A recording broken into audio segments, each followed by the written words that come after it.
Turkish dreams to get back Khilafat. Complementing its military interventions, Turkey has skillfully wielded economic diplomacy to expand its regional influence, with its construction firms, energy companies, and defense contractors penetrating markets throughout the region. In Iraq, Turkey has leveraged trade and infrastructure projects to gain influence. Hello friends, I am Czar, trying to explain common man what is going on around them in politic and world. Recover the Ottoman Empire's geopolitical space, balance between ambitions and means.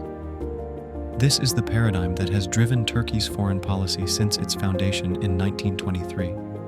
Ideology, Islam, and secularism are mere tools at the service of the Turkish nation. Helping Pakistan with avionic warfare is typical thought of Turkish regime in Ankara. The transition from the Ottoman Empire to the Turkish Republic, founded by Mustafa Kemal Atatürk, was accompanied by the loss of all territories in the Middle East and the Balkans, except Eastern Thrace. Unlike the Muslim and multinational Ottoman Empire, the Kemalist Republic was built on secularism, Turkish ethno-nationalism, and a pro-Western stance. Ataturk understood that to consolidate the new republic, it was necessary to put human development before territorial expansion. This translated into his motto of peace at home, peace in the world. However, it did not prevent him from leaving a revisionist testament, namely the mission of annexing Iraqi and Syrian Kurdistan, Cyprus, the Aegean Islands, and Western Thrace. Furthermore, although Kemalism did not explicitly pursue pan-Turkism, a political doctrine that aims at unifying Turcophone nations from the Caucasus to Central Asia, it did not oppose the pan-Turkish ideal.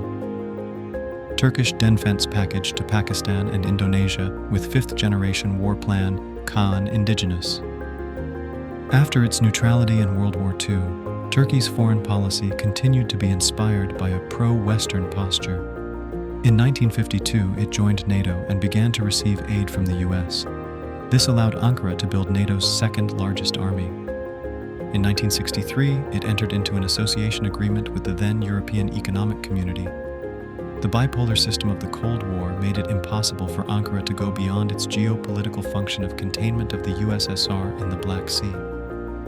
However, Turkey did not miss the rare opportunities to challenge the status quo in the Eastern Mediterranean, as in the Greek-Turkish crises of 1964, 1996, and above all, 1974, when it intervened in Cyprus and created the Turkish Republic of Northern Cyprus. At the end of the 1980s, two events laid the ground for a reorientation of its foreign policy.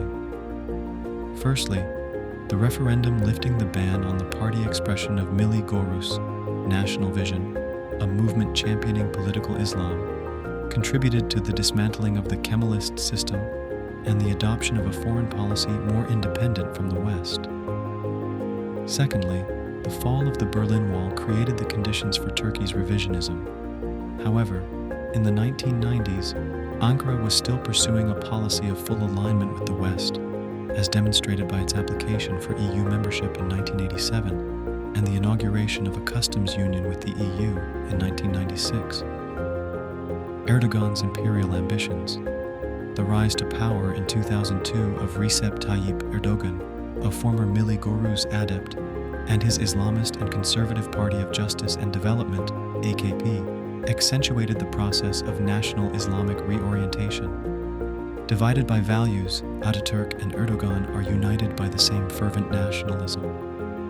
The basic assumption of Turkish foreign policy, taken up by Ahmet Davutoglu, foreign minister from 2009 to 2014, is that Anatolia is a bridge between Europe, Africa, and Asia, and therefore that Ankara's geopolitical interest must be pursued through a strategic depth that spans the three continents. This means that Anatolia's security must be pursued in a macro region from Sarajevo and Tripoli through Mykolaiv and Baghdad to Kabul, Mogadishu, and Karachi. Nevertheless, in the first decade of the century, the doctrine of strategic depth was applied through international economic integration, soft power, and building a context of peace, as expressed by the slogan, "Zero problems with neighbors." Davutoglu's Neo-Ottomanism in his liberal version was meant to make Turkey the leader of the Middle East and gain credentials for its access to the EU. Indeed, after 9/11's efforts to credit Turkey as a model of moderate Islam, received support from Washington and the European capitals. The soft power exercised through Turkish schools and the success of Turkish television series contribute to creating a cultural humus favorable to Ankara's penetration.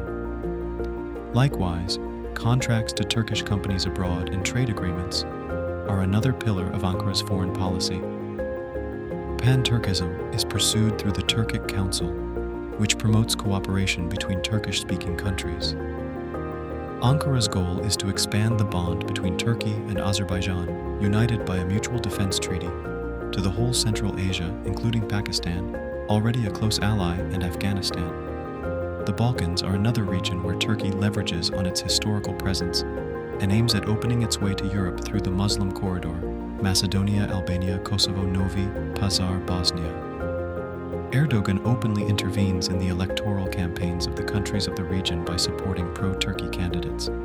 Supplying drones to Third World and Africa as well, Ukraine and other nations is another example of demonstrate Turkish ambitions. Distancing from the West. The events of the 2010s led to Turkey's repositioning. Western support of the coup that overthrew Mohamed Morsi's regime in Egypt, the anti-Erdogan protests of Gezi Park, the Kurds of Syria and Iraq, as well as the attempted coup in 2016 persuaded the Turkish leader that the West is not ready to back his policy. These events led to three main developments. Firstly, the failed coup gave Erdogan the opportunity to marginalize the opposition and promote a constitutional referendum concentrating power to the president. Secondly, Erdogan embraced precious loneliness, meaning advancing Turkey's interests without obligations of loyalty to traditional allies. In other words, balancing NATO membership through cooperation with Russia, China, Iran, and other states allergic to the US-led international order. Immediate effects were the decision to buy the Russian anti-aerial defense system S-400 and the launch of the Astana process with Moscow and Tehran on Syria. Thirdly, Ankara complemented the strategic depth with the doctrine of the Blue Homeland, announced after the recognition by the EU of Cyprus's Exclusive Economic Zone, EEZ. This doctrine was created to provide a legal basis to Turkey's claims on what it considers its liquid vital space. However, it projects Turkey's ambitions westward to the Strait of Gibraltar and West Africa, and eastward through the Suez Canal, the Red Sea, the Somali coast, and the Indian Ocean, so as to rejoin the tyrannic world through Pakistan. A necessary corollary for its implementation is the development of a navy up to the task. The immediate effects of the adoption of the latter doctrine were the worsening of relations with Israel, the failure of the Trans-Montana talks on the future of Cyprus, and the establishment of the East Med Gas Forum, a consortium of Eastern Mediterranean gas producers without Ankara, with a leading role played by Italy. But Turkey used the Libyan crisis to break the encirclement. In November 2019, Ankara asked Tripoli's Government of National Accord, GNA, to conclude an agreement for the delimitation of the respective EEZs. This agreement establishes a common border between Turkey's EEZ and the one of Cyrenaica, allowing Turkish waters to wedge between the Greek Cypriot ones and gain access to the open Mediterranean. 1 month later, the GNA, threatened by the advance of the Russia-supported Libyan National Army, LNA, requested military aid from Turkey, which responded positively on the condition that Tripoli shall not denounce the Turkish-Libyan agreement if Libya is one day reunified. If you like my content, please like and subscribe the channel. It will motivate me. A big thanks to you all. Libya is also the terminal from which the strategic depth in Africa unravels. The western line of expansion reaches the Atlantic coast through Algeria, Mali, Niger, Senegal, and Gambia. The East African route reaches the Indian Ocean through Sudan, Ethiopia, and Somalia. All these countries are linked to Turkey by close ties. The Second Azerbaijani-Armenian War over Nagorno-Karabakh allowed Turkey to reset the status quo in the Caucasus. Ankara's military support was not only decisive for Baku's victory, but also allowed Turkey to secure a direct link with Central Asia. But in 2021, Ankara realized it was isolated. Building stadium and all-wooing Turkish Airways to Africa is another typical example. the Ukrainian crisis and future prospects. The Ukraine war is another opportunity taken by Turkey to raise its bargaining power. Keeping Russia far from the Bosporus and Dardanelles Straits is a constant geopolitical imperative of Turkey. Russia's attacks on Ukraine represent a setback for Ankara, which condemned Russia at the UN, closed the straits, and blocked its airspace to Russian planes bound for Syria. This explains why Turkey is helping Ukraine to resist, supplying it with drones and corvettes. However, for Turkey, mediation is an obligatory choice to not be permanently ousted from the former Soviet Republic. Furthermore, with the cut of Russian energy supplies along the North Corridor, the collaboration with Putin allows Erdogan to make the most of the Anatolian corridor. For this reason, too, he did not approve the sanctions against Moscow. Perhaps more importantly, although Turkey is Russia's adversary in the Middle East, Central Asia, and Africa, it needs to foster collaboration with Moscow in order to be able to raise the price of its loyalty to America. For Erdogan, the alliance with the US is functional to Turkey's business. The mantra is to take advantage of America's distraction to fill the vacuum left by the superpower, or even play between Washington, Beijing, and Moscow to get the most out of them all. Erdogan's success in stemming Russia in Syria, Libya, the Caucasus, and Central Asia has led the US to be permissive with the new Sultan, as demonstrated by Washington's withdrawal of support to the East Med pipeline project. But Erdogan's imperial ambitions are clashing against the economic reality. Plagued by an 80% inflation and a 50% devaluation of the Turkish lira, the Erdoganomics have not produced benefits yet. Elections will be held next year.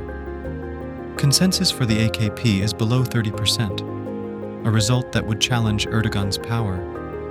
His assertiveness on the international stage can be explained only partially as a diversion to distract his fellow citizens' attention from economic problems. Turkey's ambitions would not likely disappear with a change in leadership. The imbalance between ambitions and means will be the best guarantee against Turkey's expansionism. But many nations in the world are trying to ditch Turkish dreams. In that regards, Turkish economy is being demolished slowly since 2008 slowly. If you like my content, kindly subscribe and share with friends. It will help me to keep motivated for new scenarios around the world for you.